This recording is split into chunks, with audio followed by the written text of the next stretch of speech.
Fantasy Grounds Academy.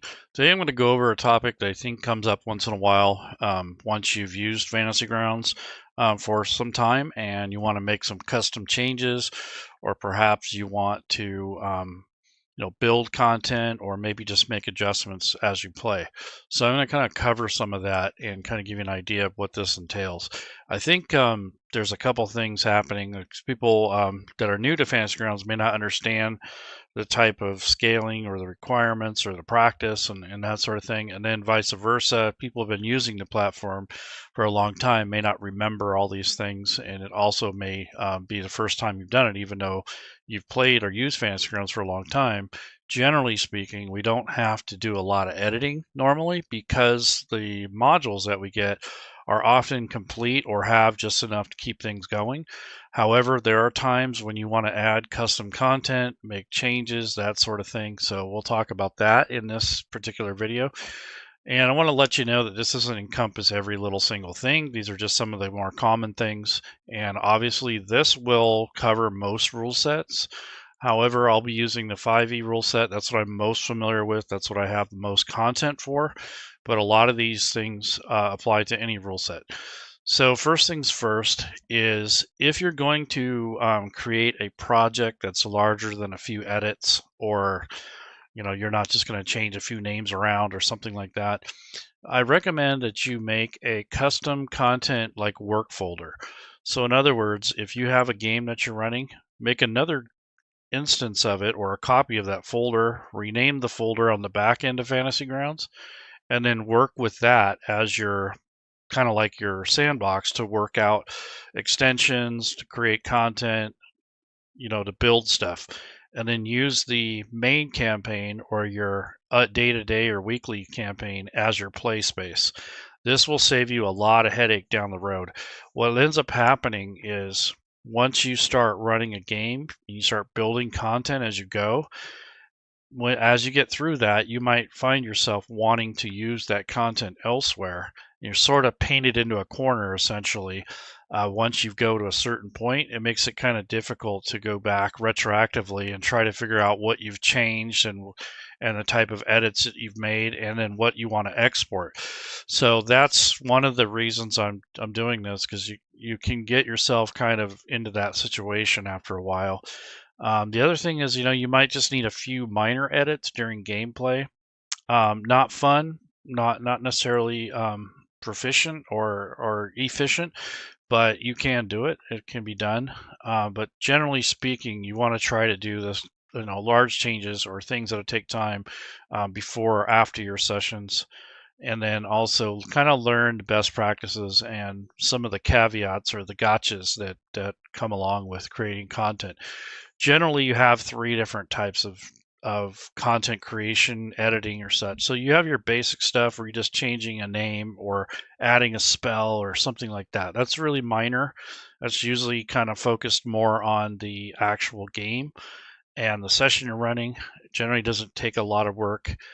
And then you have people who want to update or edit existing content to make it better or more flowing for them, or adding new artwork or new maps, that sort of thing. So that's kind of like an intermediate thing. And then you have individuals that are homebrewing that are making everything from scratch. So you kind of have three different levels of this content creation. So I kind of want to get into more of the best practices and the gotchas and that sort of thing. So I'm going to create a campaign here. This is called 5e custom content underscore work. So when I have work on here, that lets me know that this is a campaign that I use to build content. If it said play at the end, then I would know that that's my game session that I use for my weekly games. So that's kind of a best practice no matter what. And I think it's nice because you can use it to stage up things, test things out, check out extensions, whatever. And that helps with mitigate issues that you might come up with in your actual game. So that's just a word of advice. You don't have to do that, but it does help. And it makes for you have a space to work, and it's separate from your campaign. It's not getting corrupted or changed too much, and you're not going to have a frustrating time trying to transfer that data over later if you happen to build a lot of content. So I'm going to go ahead and hit start. And you notice I didn't load up any extensions. I don't normally use a lot of extensions. There are a lot of really useful, fun, handy things out there that you can use to make your games run a little bit more efficiently or maybe smoother as far as automating things. But you do run the risk of those particular extensions that you rely on to break occasionally, and then you got to wait for them to be updated, and then sometimes they get abandoned.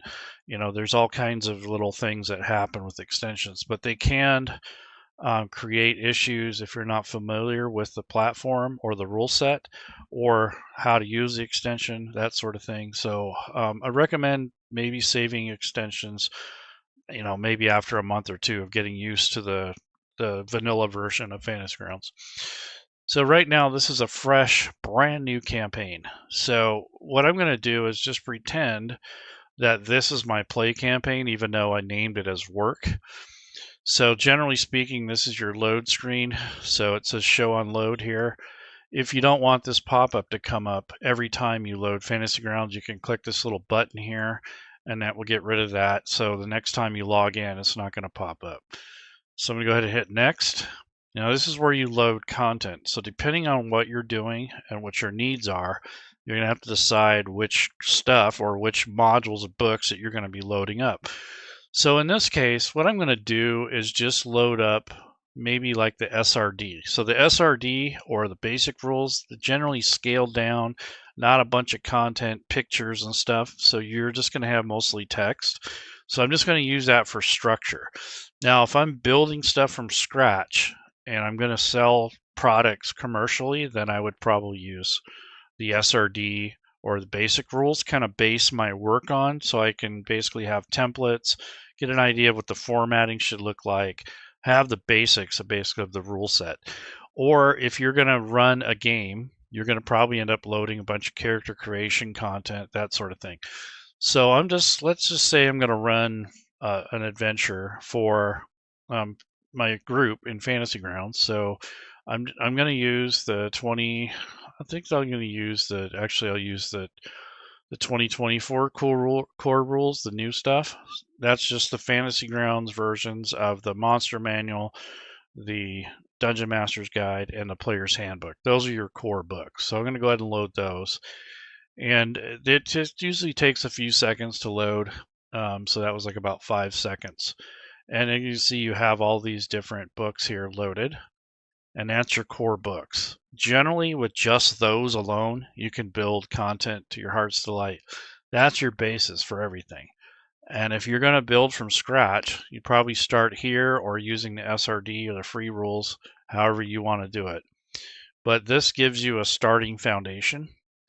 And then let's just say I want to run an adventure. So I think I'm going to run, let's say, the Endless Staircase, or something more direct. Let's check out the Vecna thing here. So here's the Eve of Ruin. Okay, that's kind of a newer module. That's why I loaded that, or a new adventure that's kind of written more towards the 2024 edition. So I'm going to load that. So generally speaking, this is the type of content that you would load when you're starting a new campaign. And if I come up here to library and go to books, that's going to show all the different books that I have loaded. Or conversely, you can just go into modules and you can view it this way, which gives you the icon view. And when you click on each book, you get all these categories. So the difference is, like, this is like a bookshelf and this is more like an overview. And if I click on, let's say, the module Eve of Ruin, this will bring you to the actual book. So this is the reference manual or the book itself. Or you can get to it from here by clicking on this and then clicking on book here, and that will bring you to the same place. So you have different ways to access the material once it's loaded. So in this particular book, there's no player-facing content. It's all for the GM, so there's not a separate book here for players. So that's why it's all in one book. Sometimes when you have like the player's handbook or a setting or some other book, you'll notice that there's a player side and then there's a GM side if there's like player options, maybe new backgrounds, new subclasses, that sort of thing. So what I'm going to be doing here is taking this, we'll just take an example of the type of things you may want to do or need to do during a gameplay. Let's say you don't like a certain encounter or you want to make an adjustment.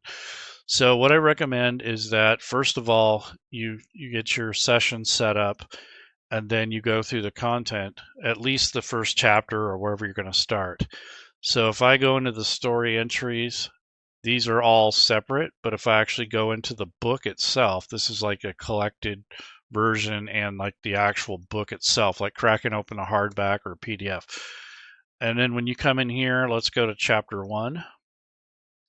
And then let's see, Return from the Never Death Graveyard. So I'm just going to go through these chapters and see if I can find some sort of encounter. And maybe I don't like it, or maybe I want to change it, or make it stronger or weaker, or whatever. So you can play these as is or as needed, or you can make changes. So here's looks like a map, and there are locations keyed to this map by these pins. So when you start digging into this, let's just say here, these are the Never Death catacombs. So let's check out C1. Let's see what that looks like right here. So here's a Umberto's cell. Looks like these are links to images and such that you might see in the map. But then if you go to like C11 here, there's another link, and that actually takes you to that room where this encounter takes place. So here's Umberto's cell. When you click on this encounter, here's Umberto Noblin. So generally speaking, this may not be what you want to change. Maybe you'll leave that. But as you get further in the adventure, perhaps there's some kind of combat or fight or something like that. So I'm going to go through some of these other entries and see if I can find a encounter. So there's a hazard. Here's an encounter. So this encounter takes place at C14, which is this common room. And it looks like there is a cult fanatic and some kind of wizard or mage. So you may not like what is presented here. You might want to change this content. Maybe you even want to rewrite the entire room. So if that's the case, you can actually unlock this particular page. You can click on copy record, and then you can make a new entry. You can place it where you want, or you can, place it right after this, however you want to do it. But in this case, I would have to add. So what I might do here is unlock the book and then maybe add a new page. And that's probably going to be in the wrong spot. So perhaps I want to start down here at the end. So I'm not inserting it in between. Maybe I want it separate. So if you're going to rewrite this entire adventure, you might end up making your own pages or your own chapters. So I'm going to do a new page, and then I'm going to click on the copy record content, or actually paste. So that would be if you wanted to, for instance, copy this record content and then paste it, and then you'd have this. And then you would edit this instead of the original. So this would be if you were going to want to make a permanent change, or maybe you want to rewrite a section, whatever it might be. So what this will do is help organize the content that you're going to be working on yourself. And what I might do is put custom edits and changes so that I know what this is. And then anything I change or update from that point on is going to be my own custom work.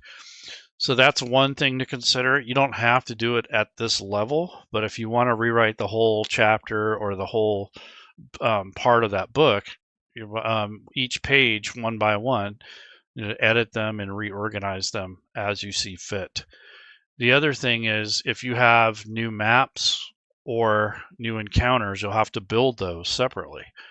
Well, let's say you don't even want to do all that. So what you can do in this case, I'm going to go ahead and lock this and kind of go back to the beginning. And then I don't want to necessarily edit the original in this case. I'm just going to do some minor edits. So let's just say this encounter is something that you don't care for. So it's kind of hard to do this during the middle of gameplay, but let's just say you don't like these tokens. All right, so these tokens are attached to these NPCs, and these NPCs are part of the official records. So to make a real basic change that's not going to take a lot of time, let's say you just want to change the tokens, instead of trying to do it at the NPC level, which in this case under campaign NPCs, and then filter out the group. So in this case, Eve of Ruin, Vecna, and then you'd come down here and look for the Cult Fanatic and for their leader, Ox2 here. So Cult Fanatic is here under NPCs as part of the module. But if you're going to change these or fix them or change the artwork to a more permanent thing, you would want to make a copy. So let's say this cultist, you make a copy of the cultist. So here it says cultist copy, and then using the drop down, make your own custom category. So I'm going to add category so that it says group 1 by default. So if I click on the edit list, I can change this. So I'm going to say custom encounters or something like that, just so, or custom NPCs, just so I can differentiate between the ones that come with the module and the ones that I'm changing. And then this cultist copy, without selecting anything in here as far as these categories go, I want to make sure this is visible for my custom NPCs, but I want to hit all here, and then I want to look for that copy that I made. So that would be under C. And then we want to go with the Eve of Ruin. And all I'm doing is just copying the record that I made, and then I'm going to move it to a different category. So I use the drop down. I don't select anything. I just use the drop down. Make sure that this custom NPCs is visible.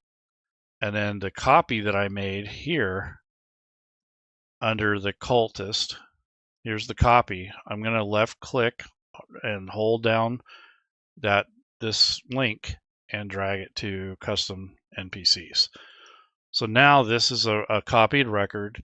It's not necessarily attached to anything, but it is grouped in my own specific group away from the actual content that's showed here. So now this copy here is a separate copy, and it's not going to impact anything at this point. So at this time, I can unlock it, make the changes I want. I can even drag new tokens if I have the artwork, or I can just leave it and just use the standard. The only thing is, if you don't have your custom content linked to your custom NPC, so like if you have tokens and art, then it's probably either going to be blank or it's going to show these older ones. So you're going to have to decide, is it worth doing all that extra work for bringing in your own portraits, your own artwork, and your own token. So that's a whole nother step that would need to happen if you were going to do that. However, most of us have pretty good assets already. We generally don't have to go out and make a bunch of them unless you're doing, of course, a completely homebrew type thing. So if I go into assets, I'm going to click on images, or in this case, this is a token. So I want to go to tokens, and I want to see if I have any other cultist tokens.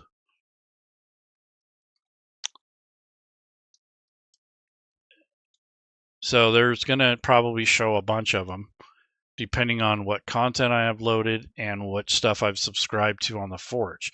So maybe you want to use some top-down tokens, or maybe you want to use some of these like 3D type ones. It's kind of up to you. But I'm going to go ahead and just use one of these for an example. So I'm going to take this top-down one. So instead of having this pog, maybe you want this 3D kind of top-down looking one, or maybe you want one of these other pogs. So I'm going to use one of these other face pogs here. This is a blood cultist. Probably not going to actually fit the situation, but I'll just use it anyways. So if you change it here in this copy, that's going to be more of a permanent change, and it's going to kind of stick with what you've created. If you unlock the cultist from the original, from the actual adventure, if I unlock this and change all this artwork here, it's not going to be permanent. It will kind of remain for the campaign, but if I go to export it, it's not necessarily going to pull in this artwork because it's attached to the official book and not to anything I've made or any assets that I've purchased that are loose or that are not part of a product.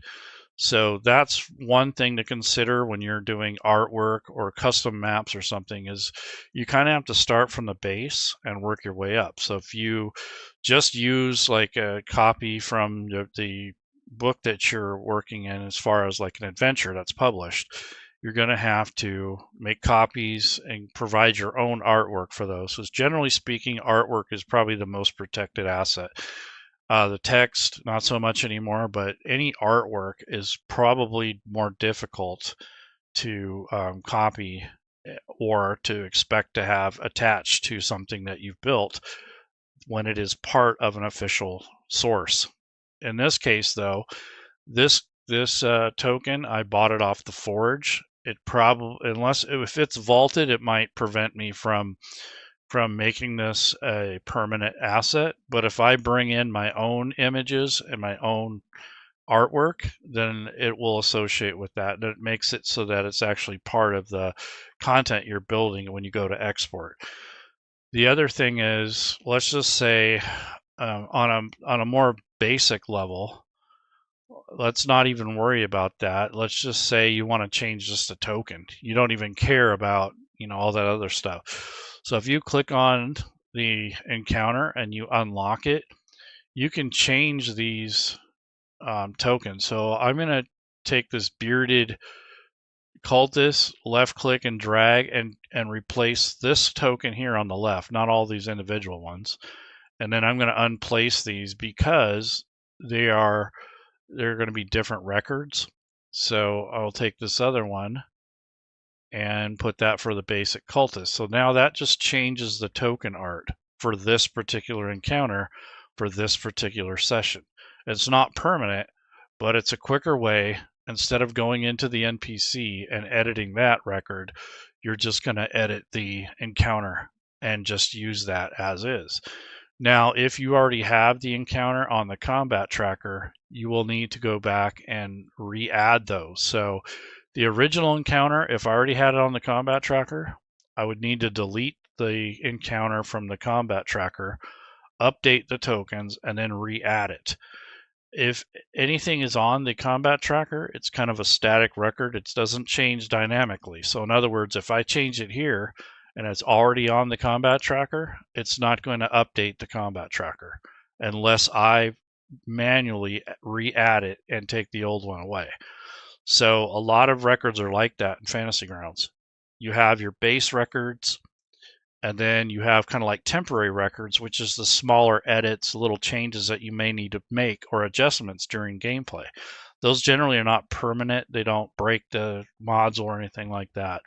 But if you want something more permanent, and let's say you want to run this again with a different group of people, but you don't want to necessarily redo this every time you play a new session, you're going to have to export this work that you're going to be doing into a module format that you can load kind of shotgun with whatever adventure you've edited.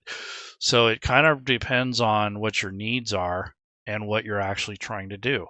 So smaller edits can be something as simple as just changing a name. So instead of Cult Fanatic, maybe you'll just call it Cultists. And then the other thing is maybe you have 2 types of cultists and not just 4. So maybe I have 2 that are archers, and then I'm going to make another copy by left clicking this link here and just dragging and dropping it here. And then I'm going to do another one. So instead of having 4, now I got 2 and 2. So I might have cultist, fanatic, ranged, so that way I know that these guys typically start off with like a ranged attack or something, and then these will be melee. So then what I might do to differentiate between the two is add a different token. So now I have the ranged attackers, and then I have the melee attackers, and then I have a new token for their boss. So this is something you might need to do during gameplay to help yourself sort things out, or maybe you need to be able to differentiate tokens so it's a little bit more divided and less generic. But nonetheless, if you do that and you're expecting these to populate on here, this is the original, and the original encounter is here, that'll work for this situation. However, if you don't export it or you try to load up again in a different campaign, you'll have to do this over again. So the only way to really get around that is to take this and make it a module and export it. And then if you're going to export it, if you want the art and the tokens to save with it, you're going to have to reassociate at the NPC or the base level all the way through. So technically, if you wanted to rewrite this entire thing, you'd want to rebuild this encounter as a copy. You'd want to have this map as a copy, and you would have to have all your own artwork and tokens associated with those encounters and or at the base level the NPCs. So that is more of a higher level or more of a detailed thing where you're actually copying everything for yourself and then re-exporting the entire module or maybe just an entire chapter or just a page or whatever. But that is the difference between just making a little edit like I've done here or entirely rewriting this part of it by making a copy of this room, making a copy of the encounter, probably the hazard, rewriting the text the way you want it, however you seem fit. But once you're done with all that, you want to organize those or at least make a section or a group. So in other words, if this is an encounter or an NPCs, so there I have my custom NPCs. Encounters, you'd want to make a group called custom encounters or whatever you want to name it. And then we have and then the story record, if you wanted to make it a separate story record instead of a book edit, you can go into the stories and add those as well. So maybe you'll make a story record only, so you don't have to, change or reinvent the wheel. So I'm going to unlock this, hit copy, and I'm going to make a text block, and then I'll paste this in. So this is just kind of how you can take and move records and move and do things like this so that you can customize it and then save your work and then export it. So if you just edit the base record or the original, it's not going to export that. It's just going to be temporary for your particular campaign session. But if you want this to be more permanent, you might do something like this and go through every single thing and make copies and then update them, relink them. I mean, it's a lot of work, but if you were going to redo the entire adventure, that'd be the way to go. And then you would export it and hope for the best that you didn't miss any links or something got messed up or whatever, because that can happen very easily. So this is just some things that you may need or want to know in the future as you start playing more. And you go, I made a lot of content. I kind of want to reuse that. Like, let's say you made some tables and you've done all that stuff. Well, if you don't have a play campaign and a work campaign, you're going to be kind of stuck in your adventure like this. So you can still export it from here, but you don't want to reload it inside of this particular campaign because then it's hard to preview it and you get duplicates. And Fantasy Grounds tends to only show or reveal the oldest content. So even if I export everything I've done and reload it into this campaign, it may not show the changes that I made. It's very confusing. It'll irritate the crap out of you. So the best way to preview work that you've exported is to load it in a separate campaign. Even though you may want it with the other stuff, it's much easier, much cleaner to do it that way than trying to mix and match custom content with your original content and with the stuff that you're editing. So that can really get messy really quick, and it'll frustrate you to no end. So keep it either simple or learn the best practices, update each thing or each part of whatever it is you're trying to recreate. You just be, like I said, it might just be an encounter, or it may just be this text or whatever it is, but this is going to be an edited copy of the original. And you're going to have to do that for every single item if you want to do like the entire book. If you're only going to do a couple encounters, then you could just do it like this, like I showed, and then maybe change some of these around, maybe make a custom stat block like this and update it. Maybe you want their strength to be 12 instead of 11. You can do stuff like that on the fly. But just remember, it's not necessarily permanent unless you export it. And when it comes to exporting, if you want the tokens to export or you want the maps and images to export, they're going to need to be in your assets folder, and they're going to need to be added to the campaign images and then linked into whatever content you're editing, whether it be NPC records, image records, handouts, whatever. So artwork is probably one of the more time-consuming processes, especially if you have a ton of it. NPCs is probably your next one, and then items. So if you're going to build custom items, I think those three things are probably the most tedious and time-consuming aspects of creating custom content if you're going to do a bunch of it. If it's just a little item here and there, big deal, right? No biggie. But when you actually have to go through and build every single item for every single thing, it takes a while. Same thing with NPCs. So if you find yourself in a situation where you got to do a bunch of work, try to do it in chunks. So usually I'll try to source all the artwork first, update it, edit it, resize it, recolor it, whatever you need to do, and then give them decent file names. So instead of an image called XYZ259AB, you want to rename it at the file level, not in Fantasy Grounds, but you want to actually name it or rename it on the back end in the actual file name. So that way when you import it, it's going to have the correct file name, and you'll have a certain way that you label or name those. So you're on a naming convention for whatever asset. So for instance, like these tokens, I might have like cultist underscore NPC underscore 01. And I would keep that consistent throughout all of the images. That way, when you're updating or adding content or, building custom content or, adventures and such, it's going to be easier to identify. You're going to know what to look for, and you're going to have less confusion in the long run. Now, if you only have one image or one map or whatever, that's probably not a big deal. But when you start getting several images and several different types of assets, like you don't want your tokens and maps and all that stuff mixed together, right? You kind of want to have it in separate folders. So in other words, if you click on folder here, it's gonna take you to this kind of this back end here, which is where all of the modules are and campaigns are stored. That's on all.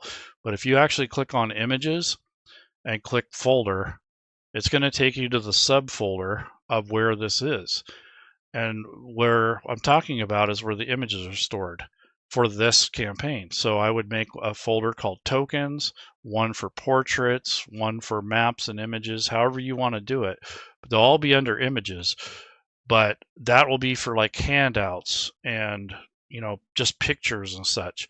If you were going to make tokens, for instance, then you would want a tokens folder in this level. So instead of just under images, you'd have a folder called tokens. So if I go to new and make a new folder, this is where I'm going to put all my pogs, all the custom round tokens or even the top down 3D ones. So this way, when you go to export, it's organized, it's separated, and when you use these tabs up here on the top, it'll actually sort through those for you like a filter. So there's a lot to this if you're going to build a lot of custom content or homebrew, but most of us probably just need to switch a token out, or maybe you just need to fix a spell or something. So those are just little minor edits that you will have to, or want to do during the course of running a campaign. But if you want something more permanent, you're going to have to do some work and get in and do your due diligence to kind of keep structured and organized if you can, and try to do it in pieces so you're not jumping back and forth.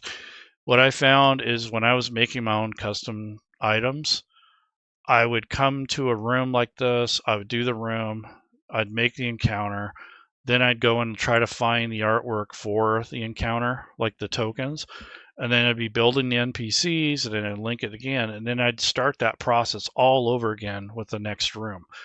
So if you have it organized, you can kind of do all that work in groups. So I would do all the tokens first, and then do all the encounters, and do all the story entries, and then do it like that. And that way, it saves you a lot of time. You're not jumping back and forth between different data windows and between different directories and trying to piece it all together as you go, which is a lot harder. It takes a lot more time to do. There's nothing wrong with that, especially if it's a small little piece.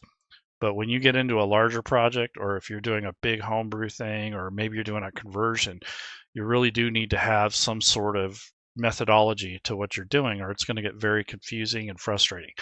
So I just kind of wanted to make that clear that you can make custom edits for on-the-fly use, like when you're actually playing.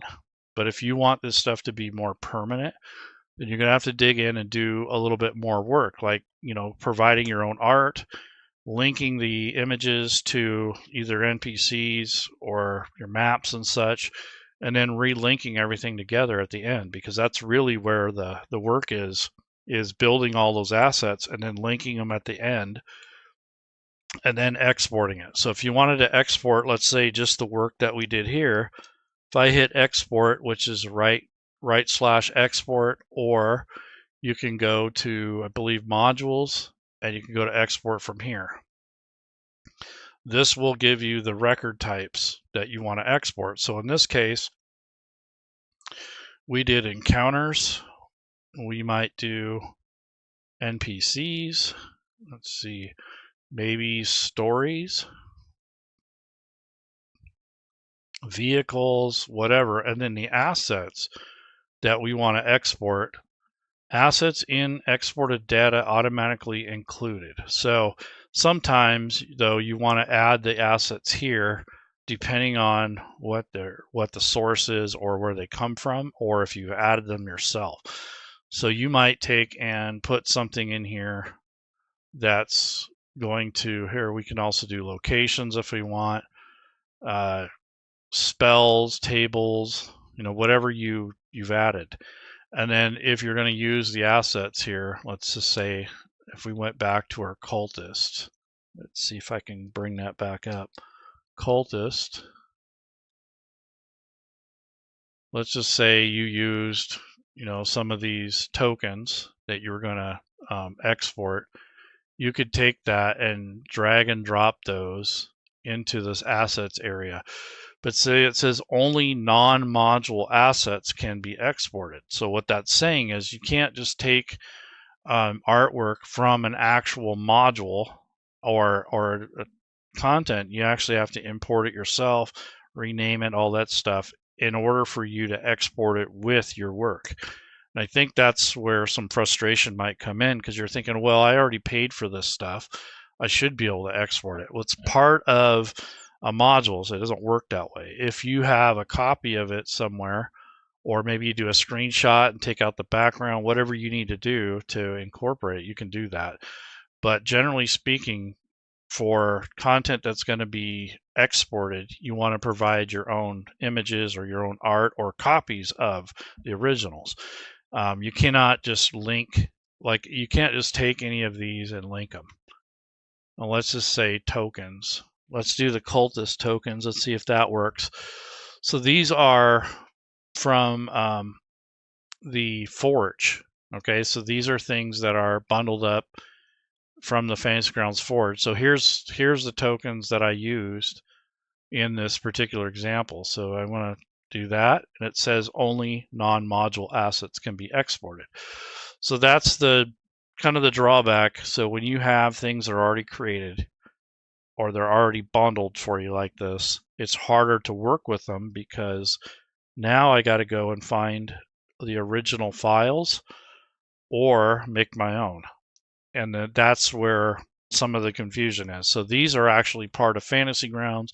They're part of a module that I purchased on the Fantasy Grounds Forge.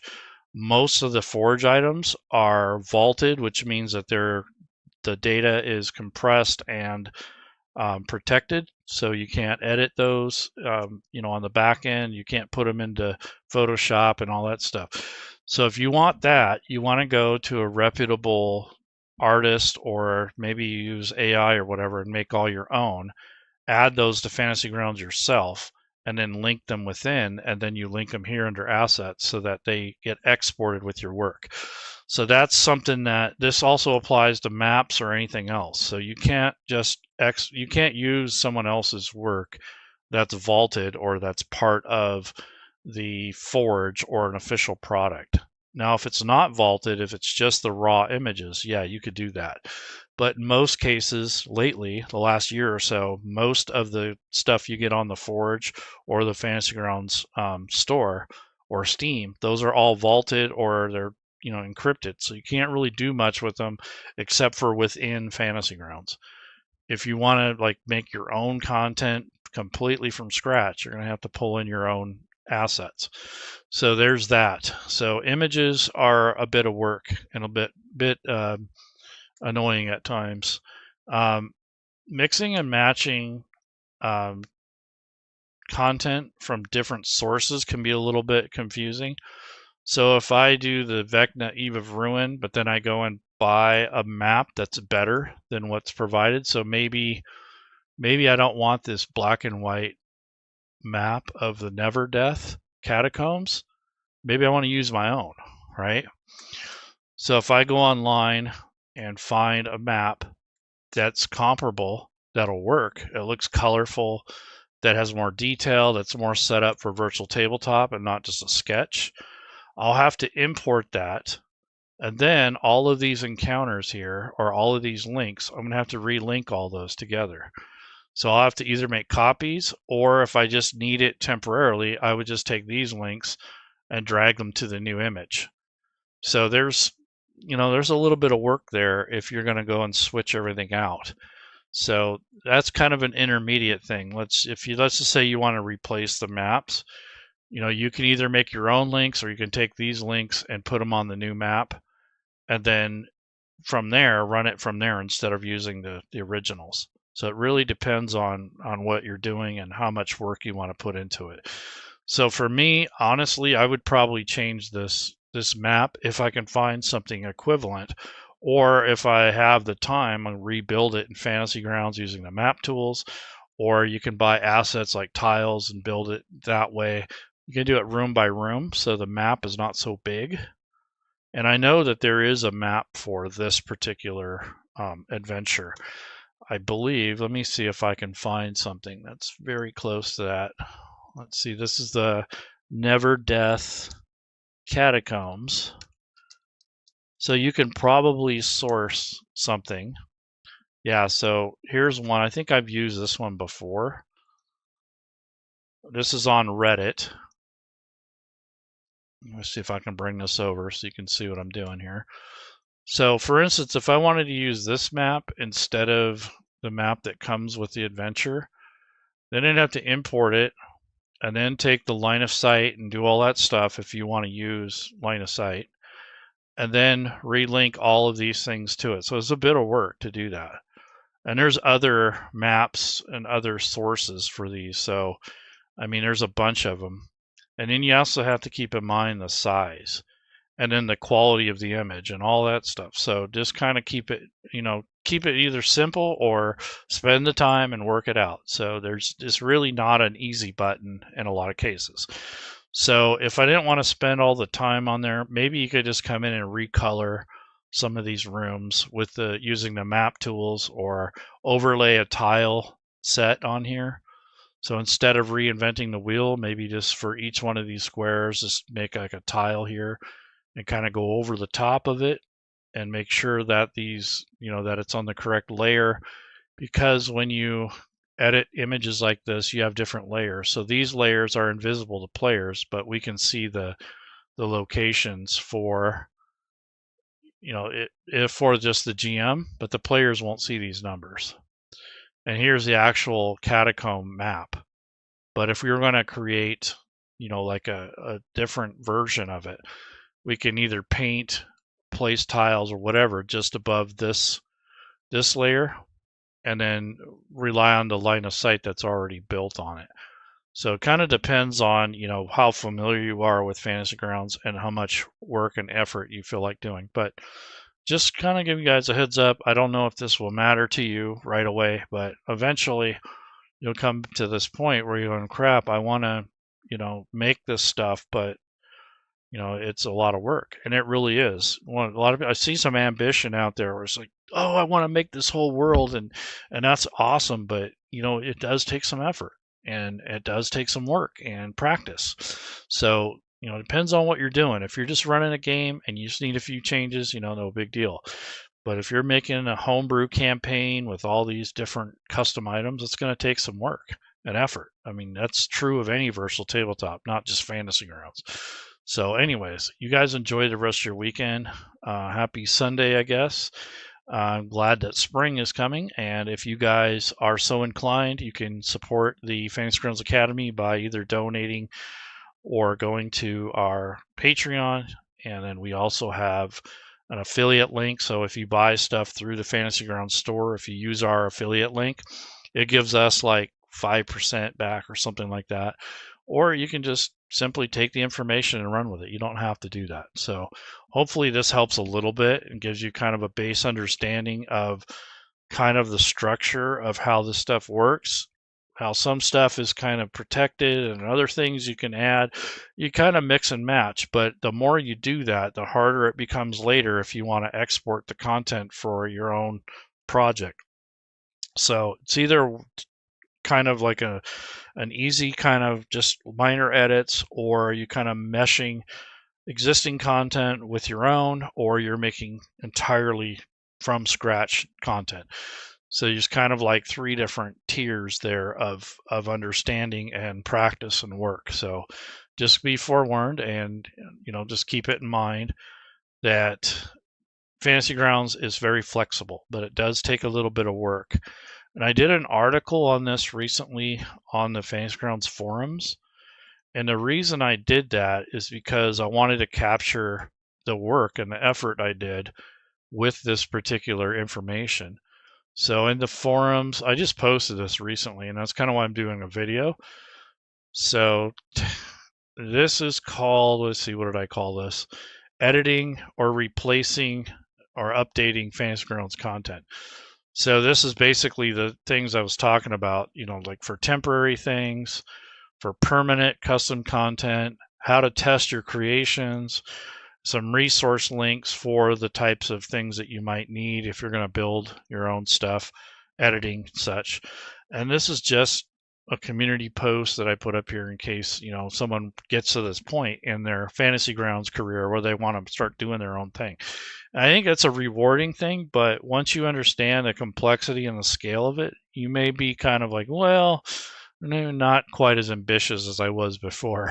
And I've caught myself doing that. Even though I know better, I still find myself going, oh, I want to do this and oh, I want to do that. And then I realize, okay, this is like 4 hours of me going through my hard drive and figuring out where I've stored everything, and then trying to rename all the files and then put them in Fantasy Grounds and then import them. And then, it's a lot of work. So just remember, that's what we're paying these guys for. When we buy an official product on the store, that's essentially what we're paying for, is all that labor So somebody's gone through and painstakingly put line of sight on here. They've added all the images. They linked everything together. That's where all the work is. That's what we're basically paying for. So anyhow,